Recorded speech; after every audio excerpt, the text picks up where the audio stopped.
Hej. Jeg er på vej ud til en kunde nu, som skal have produceret nogle videoer til hans markedsføring. Han skal have produceret en enkelt, der minder om en traditionel reklamefilm, og så vil han gerne have en ordentlig håndfuld content af den ene og den anden slags. Den første samtale, skal det hele sig sige, det er møde nummer 3, jeg har med ham. Den allerførste samtale, vi havde, der havde han en masse gode idéer.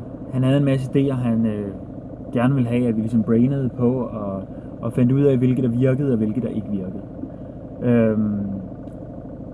Og det havde han en idé om, at jeg kunne klare i det, jeg kommer direkte derud og har min erfaring. Ud fra min erfaring skulle jeg kunne sige, om hvad der er en god og hvad der er en dårlig idé.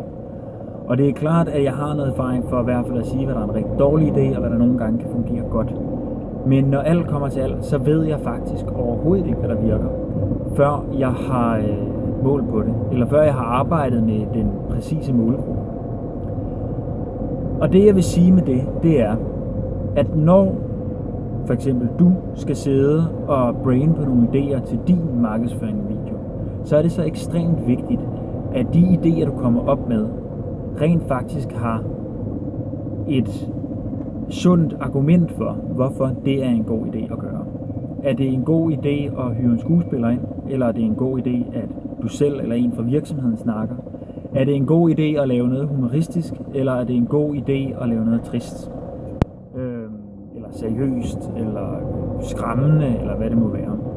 Og er det en god idé at have en utrolig stor produktionsværdi, og er det vigtigt, at det er et meget æstetisk flot produkt? Eller er det faktisk bedre at investere i at lave nogle meget jordnære videoer, og så bruge pengene på distribution i stedet? Det er lige præcis nogle af de elementer, som man kan have rigtig mange fine idéer om, men man rent faktisk ikke kan vide noget som helst om, før man har målt på det, og før man har spurgt målgruppen, og før man har lavet nogle fokusgrupper.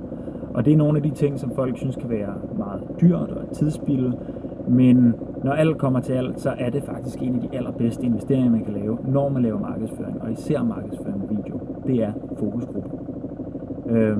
Så ja, sørg for at have argumenterne på plads for, hvorfor I vil gøre hvad i jeres markedsføring med video, så er jeg sikker på, at det bliver en meget større succes.